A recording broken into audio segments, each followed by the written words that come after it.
बिस्मिल्लाहिर्रहमानिर्रहीम। इय्याका नाबुदु व इय्याका नस्तईन। ऐ अल्लाह, हम तेरी ही इबादत करते हैं और तुझी से मदद चाहते हैं। अच्छा दोस्तों, एक हुंदा है दमा, एक हुंदा है सांस फुलना। ये दो अलग-अलग बीमारियां ने। ਤੇ ਜਿਹੜਾ ਦਮਾ ਹੁੰਦਾ ਹੈ ਨਾ, ਉਹ ਤੇ ਹਰ ਟਾਈਮ ਹੀ ਮਰੀਜ਼ ਨੂੰ ਸਾਹ ਚੜਿਆ ਰਹਿੰਦਾ ਹੈ। ਉਹ ਲੇਟਿਆਂ ਬੈਠਿਆਂ ਖਲੋਤਿਆਂ ਯਾਨੀ ਹਰ ਹਾਲਤ 'ਚ ਸਾਹ ਫੁੱਲਦਾ ਹੈ। ਤੇ ਉਹ ਤੇ ਬੜਾ ਤਕਲੀਫ ਦਾ ਮਰਜ਼ ਆ, ਜਿਹੜਾ ਕਿ ਬੜਾ ਲੰਬਾ ਇਲਾਜ ਕਰਨਾ ਪੈਂਦਾ ਹੈ ਤੇ ਉਸ ਦੇ ਬਾਵਜੂਦ ਵੀ ਮੁਕੰਮਲ ਠੀਕ ਨਹੀਂ ਹੁੰਦਾ ਔਰ ਬਾਜ਼ਕਾਤ ਬਿਲਕੁਲ ਠੀਕ ਹੋ ਜਾਂਦਾ ਹੈ। ਹੋਮਿਓਪੈਥਿਕ ਤਰੀਕਾ ਇਲਾਜ ਨਾਲ ਤਕਰੀਬਨ ਠੀਕ ਹੋ ਜਾਂਦਾ ਹੈ। ਤੇ ਇੱਕ ਹੁੰਦਾ ਸਾਹ ਫੁੱਲਣਾ। सांस फुलन का एक अलहदा मैटर आ, एक अलहदा मसला है कि मरीज बैठा हुंदा है या लेटिया हुंदा है, उन्होंने कोई तकलीफ नहीं हुंदी। ਜਦੋਂ ਉੱਠ ਕੇ ਚੱਲਦਾ ਹੈ ਉਹਦਾ ਸਾਹ ਫੁੱਲਣਾ ਸ਼ੁਰੂ ਹੋ ਜਾਂਦਾ ਹੈ, ਸੀੜੀਆਂ ਚੜ੍ਹਦਾ ਹੈ ਸਾਹ ਫੁੱਲਣਾ ਸ਼ੁਰੂ ਹੋ ਜਾਂਦਾ ਹੈ। ਵਰਕਿੰਗ ਕਰਨ ਵਾਲੇ ਲੋਕ, ਮਜ਼ਦੂਰ ਤਬਕਾ ਜਦੋਂ ਕੰਮ ਕਰਦੇ ਨੇ, ਉਹ ਥੋੜਾ ਜਿਹਾ ਕੰਮ ਕਰਨ ਤੋਂ ਬਾਅਦ ਉਹਨਾਂ ਦਾ ਸਾਹ ਫੁੱਲ ਜਾਂਦਾ ਹੈ ਤੇ ਫਿਰ ਉਹਨਾਂ ਨੂੰ ਬੈਠ ਕੇ ਸਾਂਸ ਲੈਣਾ ਪੈਂਦਾ ਹੈ, ਆਰਾਮ ਕਰਨਾ ਪੈਂਦਾ ਹੈ, ਫਿਰ ਜਾ ਕੇ ਤਕਲੀਫ ਰਫਾ ਹੁੰਦੀ ਆ, ਫਿਰ ਦੁਬਾਰਾ ਕੰਮ ਕਰਦੇ ਆ। ਇਸੇ ਹਾਲਤ 'ਚ ਦਿਨ ਲੰਘ ਜਾਂਦਾ ਹੈ ਤੇ ਉਹ ਕੰਮ ਕਰ ਹੀ ਨਹੀਂ ਸਕਦੇ ਤੇ ਫਿਰ ਉਹਨਾਂ ਦੀ ਮਜ਼ਦੂਰੀ ਤੇ ਬੜਾ ਅਸਰ ਪੈਂਦਾ ਹੈ ਕਿ ਲੋਕ ਉਹਨਾਂ ਨੂੰ ਮਜ਼ਦੂਰੀ ਨਹੀਂ ਦਿੰਦੇ।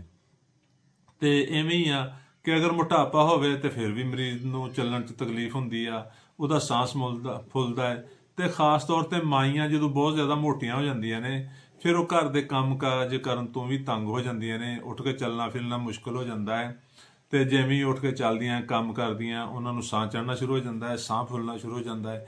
ਇਵੇਂ ਘਰਾਂ 'ਚ ਬਜ਼ੁਰਗ ਅਫਰਾਦ ਨੇ, ਉਹਨਾਂ ਨੂੰ ਸਾਹ ਫੁੱਲਣਾ ਸ਼ੁਰੂ ਹੋ ਜਾਂਦਾ ਹੈ ਕਿਉਂਕਿ ਉਹਨਾਂ ਨੂੰ ਵੀਕਨੈਸ ਹੋ ਜਾਂਦੀ ਆ ਤੇ ਵੀਕਨੈਸ ਦੀ ਵਜ੍ਹਾ ਤੋਂ ਵੀ ਸਾਹ ਫੁੱਲਣਾ ਸ਼ੁਰੂ ਹੋ ਜਾਂਦਾ ਹੈ। ਤੇ ਇਹ ਮਸਾਇਲ ਜਿਹੜੇ ਨੇ ਬਹੁਤ ਜ਼ਿਆਦਾ ਨੇ ਤੇ ਬਾਜ਼ ਕਦ ਨੌਜਵਾਨਾਂ ਨੂੰ ਵੀ ਤਕਲੀਫ ਹੋ ਜਾਂਦੀ ਆ। ਤੇ ਦੋਸਤੋ, ਅਗਰ ਕਿਸੇ ਮੇਰੇ ਭਾਈ ਨੂੰ, ਦੋਸਤ ਨੂੰ ਇਹ ਤਕਲੀਫ ਆ ਜਾਂ ਉਹਦੇ ਕਿਸੇ ਬਜ਼ੁਰਗ ਨੂੰ, ਕਿਸੇ ਮਾਈ ਨੂੰ ਇਹ ਤਕਲੀਫ ਆ, ਪਰੇਸ਼ਾਨ ਨਹੀਂ ਹੋਣਾ। ਤੁਹਾਡਾ ਦੋਸਤ, ਤੁਹਾਡਾ ਭਾਈ ਡਾਕਟਰ ਨਸੀਮ ਰਾਈ ਫਰਾਮ ਛੱਤਾ ਪਹੋੜ ਹਮੇਸ਼ਾ ਹੀ ਕੋਸ਼ਿਸ਼ ਕਰਦਾ ਹੈ ਕਿ ਤੁਹਾਡੇ ਵਾਸਤੇ ਕੋਈ ਐਸਾ ਸੋਲੂਸ਼ਨ ਲੈ ਕੇ ਆਵੇ, ਕੋਈ ਐਸਾ ਇਲਾਜ ਦੱਸੇ ਕਿ ਤੁਸੀਂ ਘਰ ਬੈਠੇ ਆਪਣਾ ਇਲਾਜ ਕਰ ਸਕੋ। ਦੋਸਤੋ, ਅੱਜ ਮੈਂ ਤੁਹਾਨੂੰ ਇੱਕ ਸਿੰਗਲ ਰੈਮਡੀ ਮੈਡੀਸਨ ਦੱਸਣੀ ਆ। ਇਹ ਹੋਮਿਓਪੈਥਿਕ ਮੈਡੀਸਨ ਆ। ਹੋਮਿਓਪੈਥਿਕ ਤਰੀਕਾ ਇਲਾਜ ਹੀ ਇੱਕ ਬੈਸਟ ਤਰੀਕਾ ਇਲਾਜ ਆ, ਜਿਹੜਾ ਨਾ ਸਿਰਫ ਮਰੀਜ਼ ਨੂੰ ਸ਼ਿਫਾ ਦੇ ਸਕਦਾ ਹੈ ਬਲਕਿ ਮੁਕੰਮਲ ਤੌਰ ਤੇ ਸ਼ਿਫਾ ਦੇ ਸਕਦਾ ਹੈ। ਤੇ ਦੋਸਤੋ, ਅਗਰ ਕਿਸੇ ਮੇਰੇ ਭਾਈ ਨੂੰ, ਦੋਸਤ ਨੂੰ, ਅਜ਼ੀਜ਼ ਨੂੰ ਜਾਂ ਉਹਦੇ ਘਰ 'ਚ ਕਿਸੇ ਬਜ਼ੁਰਗ ਨੂੰ, ਮਾਈ ਨੂੰ ਇਹ ਮਸਲਾ ਹੈ ਤੇ ਪਰੇਸ਼ਾਨ ਨਹੀਂ ਹੋਣਾ। ਅੱਛਾ ਦੋਸਤੋ, ਕਰਨਾ ਕੀ ਆ? ਹੋਮਿਓਪੈਥਿਕ ਦਵਾ ਕਲਕੇਰੀਆ ਕਾਰਬ, ਇਹ ਤੁਸੀਂ 200 ਤਾਕਤ ਦੇ ਵਿੱਚ ਲੈਣੀ ਆ ਤੇ 5 ਕਤਰੇ ਰੋਜ਼ਾਨਾ ਪਾਣੀ 'ਚ ਪਾ ਕੇ ਪੀਣੀ ਆ। ਇਹ ਦਵਾਈ ਤੁਸੀਂ 15 ਤੋਂ 20 ਦਿਨ ਇਸਤੇਮਾਲ ਕਰਨੀ ਆ। ਔਰ ਅਗਰ ਮਾਈਆਂ ਨੂੰ ਬਹੁਤ ਜ਼ਿਆਦਾ ਮੋਟਾਪਾ ਹੈ, ਸਾਹ ਫੁੱਲਦਾ ਹੈ, ਤੇ ਇਹ 200 ਤਾਕਤ ਦੇ ਵਿੱਚ ਉਹ 2-3 ਮਹੀਨੇ ਲਗਾਤਾਰ ਇਸਤੇਮਾਲ ਕਰਨ। ਨਾ ਸਿਰਫ ਮੋਟਾਪੇ ਨੂੰ ਫਾਇਦਾ ਹੋ ਜਾਏਗਾ ਬਲਕਿ ਉਹਨਾਂ ਦਾ ਸਾਹ ਫੁੱਲਣ ਵਾਲੀ ਤਕਲੀਫ ਸਹੀ ਹੋ ਜਾਏਗੀ ਔਰ ਉਹ ਬਿਲਕੁਲ ਈਜ਼ੀ ਆਪਣਾ ਘਰ ਦਾ ਕੰਮ ਕਰ ਸਕਣਗੀਆਂ, ਈਜ਼ੀ ਜ਼ਿੰਦਗੀ ਗੁਜ਼ਾਰ ਸਕਣਗੀਆਂ। ਐਵੇਂ ਬਜ਼ੁਰਗ ਨੇ, ਅਗਰ ਉਹਨਾਂ ਦੇ ਫੇਫੜੇ ਵੀ ਕਮਜ਼ੋਰ ਹੋ ਚੁੱਕੇ ਨੇ ਔਰ ਉਹਨਾਂ ਨੂੰ ਸਾਹ ਫੁੱਲਦਾ ਹੈ ਜਾਂ ਉਹਨਾਂ ਨੂੰ ਵੀਕਨੈਸ ਇੰਨੀ ਆ ਕਿ ਉਹ ਚੱਲਣ ਫਿਰਨ ਨਾਲ ਸਾਹ ਫੁੱਲਦਾ ਹੈ, ਤੇ ਫਿਰ ਵੀ ਇਹ ਦਵਾਈ ਪਰਮਾਨੈਂਟ ਅਸਰ ਕਰੇਗੀ ਕਿ ਕਲਕੇਰੀਆ ਕਾਰਬ 200 ਤਾਕਤ ਦੇ ਵਿੱਚ 5 ਕਤਰੇ ਉਹਨਾਂ ਨੂੰ ਰੋਜ਼ਾਨਾ ਦਿਓ। ਇਹ ਦਵਾਈ ਤੁਸੀਂ 15-20 ਦਿਨ ਦੇਣੀ ਆ ਔਰ ਇਨਸ਼ਾਅੱਲਾ ਤੁਸੀਂ ਦੇਖੋਗੇ ਕਿ 15-20 ਦਿਨ ਦੇ ਵਿੱਚ ਹੀ ਤੁਹਾਡੇ ਬਜ਼ੁਰਗ ਜਾਂ ਤੁਹਾਡਾ ਮਰੀਜ਼ ਠੀਕ ਹੋ ਜਾਏਗਾ।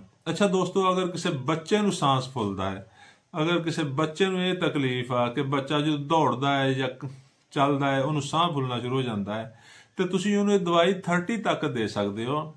ਜਾਂ ਫਿਰ ਕੋਈ ਬੱਚੇ ਐਸੇ ਜਿਹੜੇ ਕਮਜ਼ੋਰ ਬੱਚੇ ਨੇ ਔਰ ਉਹ ਚੱਲਣ ਫਿਰਨ ਤੋਂ ਤੰਗ ਨੇ, ਉਹਨਾਂ ਨੂੰ ਤੁਸੀਂ 30 ਤਾਕਤ ਦੇ ਵਿੱਚ ਇਹ ਦਵਾਈ 5 ਕਤਰੇ ਰੋਜ਼ਾਨਾ ਕੁਝ ਦਿਨ ਤੱਕ ਦਿਓ, 10-15 ਦਿਨ ਤੱਕ। ਇਨਸ਼ਾਅੱਲਾ ਤੁਸੀਂ ਦੇਖੋਗੇ ਉਹ ਬੱਚੇ ਚੱਲਣ ਫਿਰਨ 'ਚ ਬਿਲਕੁਲ ਹੈਲਦੀ ਹੋ ਜਾਣਗੇ, ਬਿਲਕੁਲ ਐਕਟਿਵ ਹੋ ਜਾਣਗੇ ਔਰ ਉਹਨਾਂ ਨੂੰ ਚੱਲਦਿਆਂ ਫਿਰਦਿਆਂ ਕੋਈ ਤਕਲੀਫ ਨਹੀਂ ਹੋਏਗੀ। ਤੇ ਦੋਸਤੋ, ਇਹ ਵੀਡੀਓ ਤੁਸੀਂ ਸ਼ੇਅਰ ਕਰੋ।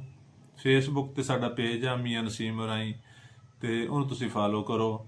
YouTube ਤੇ ਸਾਡਾ ਚੈਨਲ ਆ ਨਸੀਮ ਚਿਰਾਗ, ਉਹਨੂੰ ਤੁਸੀਂ ਸਬਸਕ੍ਰਾਈਬ ਕਰੋ ਤਾਂ ਕਿ ਆਉਣ ਵਾਲੀ ਵੀਡੀਓ ਤੁਹਾਨੂੰ ਜਲਦ ਮਿਲ ਸਕੇ ਔਰ ਤੁਹਾਡਾ ਜਿਹੜਾ ਮਸਲਾ ਹੈ ਉਹ ਘਰ ਬੈਠੇ ਹੱਲ ਹੋ ਸਕੇ। ਸ਼ੁਕਰੀਆ। ਅੱਲਾਹ ਹਾਫਿਜ਼।